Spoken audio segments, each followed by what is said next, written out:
Look, as always, I've got a pile of cruise news for you, but the final story today is it just shouldn't happen.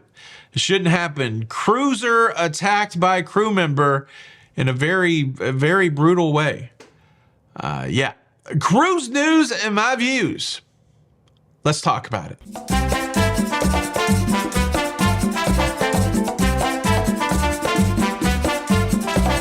Hey, what's up, everybody? Welcome to La Lido Loca.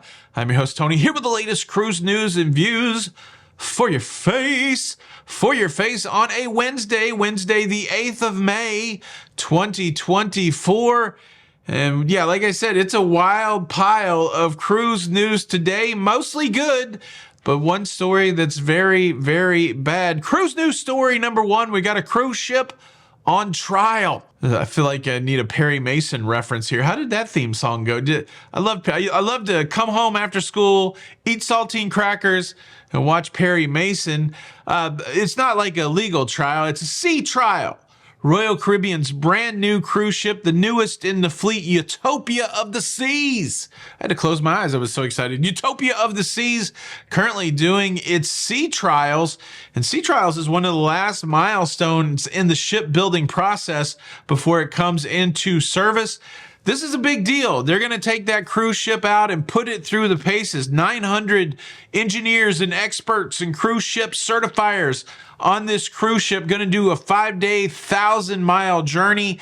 And like I said, put the cruise ship through its paces, test the navigation, test all of the seaworthiness stuff. And then Utopia of the Seas will return to the shipyard in Saint Nazaire in France for its final fittings and touch-ups before it makes its way to Florida, before it makes its way over to Orlando. I love saying that. I've seen so many people freak out. I don't use Orlando much to refer to Port Canaveral, but there's people out there that are like, you know that Orlando is landlocked. Why would anybody refer to the cruise port that's near Orlando as Orlando? Well, the answer is simple, Sherlock. Most people outside of cruising couldn't point to Port Canaveral on a map. However, most people in the world can identify where Orlando is. Because of Mickey Mouse, if we're honest, cruise companies do it all the time. Go look like at a Carnival, it'll say cruising from Orlando, because it's a lot easier to market Orlando where Mickey Mouse is than it is to say Port Canaveral or Cocoa Beach. Yeah, they're going to market the Ron John Surf Shop. Maybe an alternate reason that they call it Orlando is so that nitwits have something to nitpick and nitwit about. Like I said, I don't refer to Port Canaveral as Orlando much. I probably have friends that do, and it's just funny to me how sideways people get about it. Man, I squirreled off there. Utopia of the Seas, 1,000 miles, 5-day sea trial.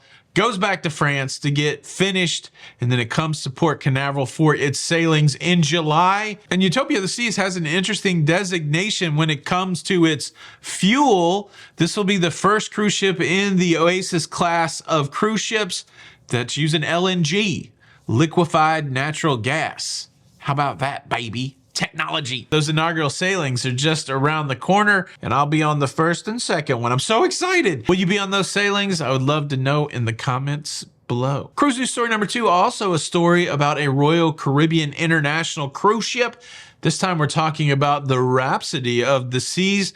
The Rhapsody of the Seas has repositioned to do year-round sailings from Puerto Rico. And I think a lot of times when people think about cruising from Puerto Rico, they're like, why would I make the effort to fly down to Puerto Rico and cruise anywhere when I can just jump on a cruise ship in the United States? I'm saying this is people that are from North America. I know we got a global audience. Shout out the globe. Why would North Americans, people that live in the United States, why would they fly down to Puerto Rico, which is part of the United States, but it's not part of the continental United States? Why would you fly down there instead of just going to Florida or Texas or New York, California, or Alabama? Why would you do that? Well, because if you fly down a little further south to Puerto Rico, it opens up a whole wide swath. Can we use the word swath? It opens up a whole wide swath of itineraries that you're not going to get just cruising out of Texas. You cruise out of Texas, you're pretty much going mostly to the Western Caribbean, but you fly down to Puerto Rico and you jump on the Rhapsody of the Seas, it opens up the whole Southern and Eastern Caribbean for you. and that's pretty nice. There's some pretty nice islands down there, particularly of note. Everybody wants to tick off going to the ABC Islands: Aruba, Bonaire, Curacao, and sometimes that's hard to do if you're cruising out of Florida. Certainly hard if you're cruising out of New York. Certainly hard if you're cruising over there in Texas.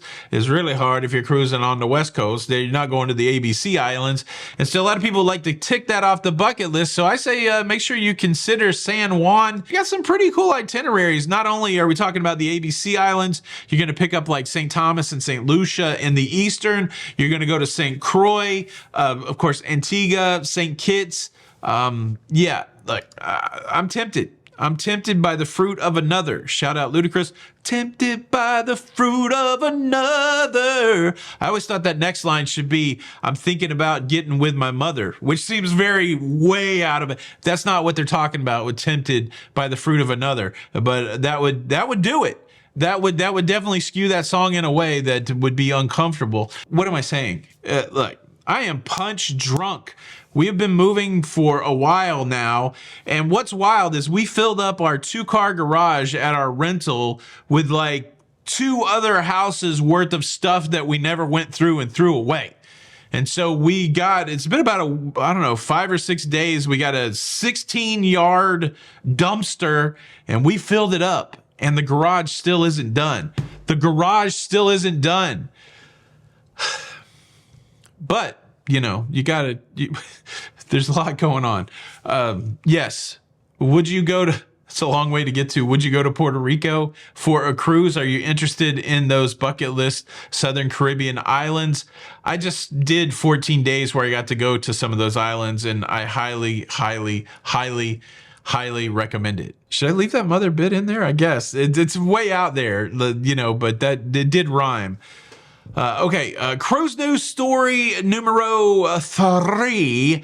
Big celebration in the Big Easy yesterday. We're talking about New Orleans, Louisiana, Nolens, where Carnival is celebrating 30 years of sailing out of New Orleans. It was a big deal. There was an event where Christine Duffy, the president of Carnival Cruise Line, was there. Emerald Bam Lagasse was there. And we even got an appearance from an oldie but goodie, New Orleans native, former CEO of Carnival Corporation, Arnold Donald. He was one of the guys that got us through the pandemic, and they all went down there to celebrate Carnival's 30 years in New Orleans. What does 30 years in New Orleans mean? Well, since 1994, over 7 million cruise passengers have sailed from New Orleans on Carnival cruise ships. There's just been a new repositioning where the Carnival Liberty left the port of Orlando. That's callback. Left Port Canaveral, and now they've repositioned to do sailings out of New Orleans. They're also there with the Carnival Valor. A lot of Western Caribbean sailings out of there, I'm just saying. But they're also going to have some special 14-day Panama Canal sailing. Look, New Orleans, it's a wild town. They got dog-sized rats, which I don't think they're rats, but I got scared on the streets of New Orleans last time I was there by some big rodent-looking thing. They got that in New Orleans, plus the party, plus the Mississippi River, plus the Southern antebellum history there, the Creole.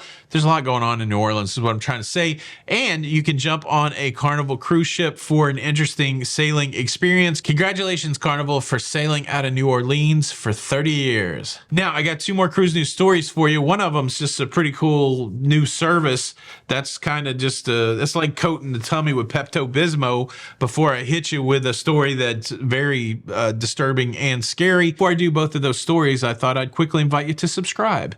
If you like staying up to date with everything going on in cruising, please consider subscribing with the notification bell on. That way you don't miss out on any of these episodes. The next cruise news story is about Costa Cruise Line and a new service that they've engaged.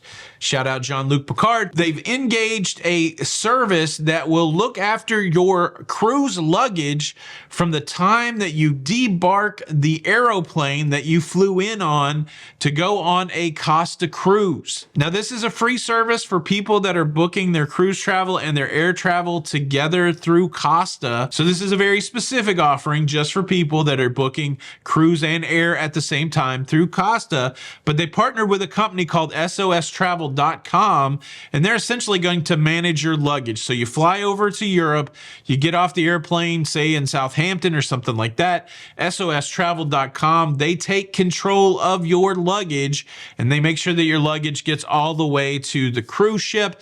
Now, if for some reason your luggage is lost, this is the weirdest line in all of this story. If for some reason your luggage is lost, they'll be the ones that look for it. All you have to do is say that your luggage is lost, and then they'll be the ones looking for your luggage, which just seems obvious anyways. Like, what other scenario exists where they're going to go, well, hey, look, here's the keys to the underbelly of the cruise ship.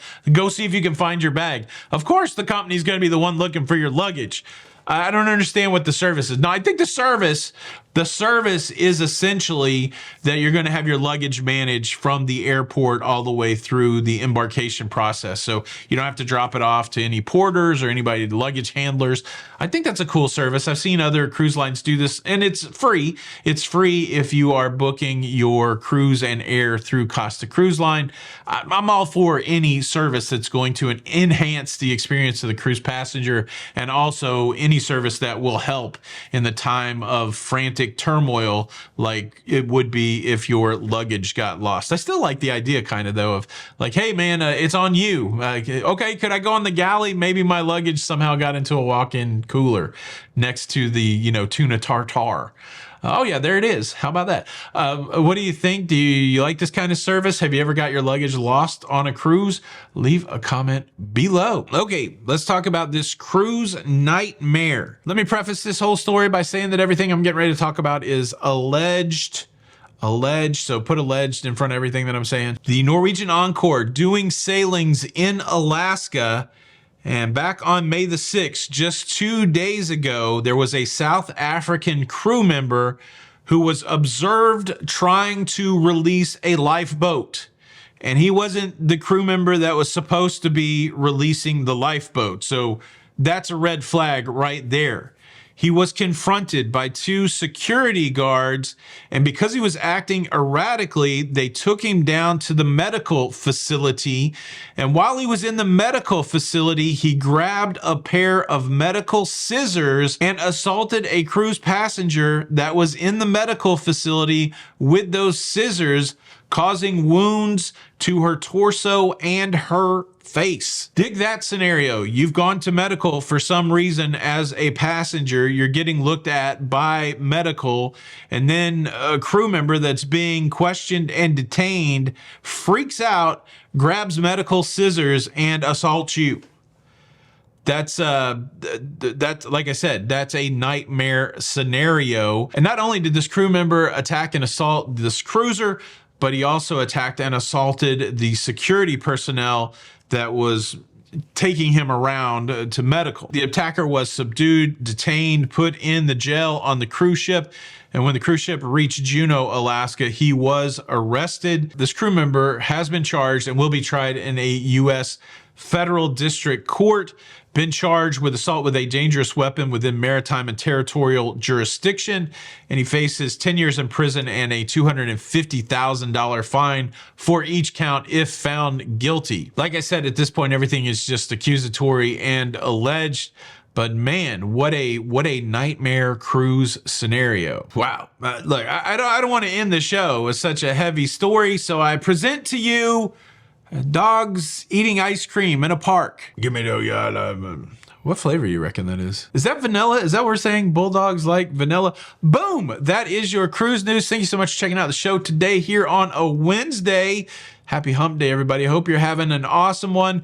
Make sure you check out the recommended videos. Hit that like button on the way out. This is Tony for La Lido Loca. Until the next time, we'll see you on the Lido.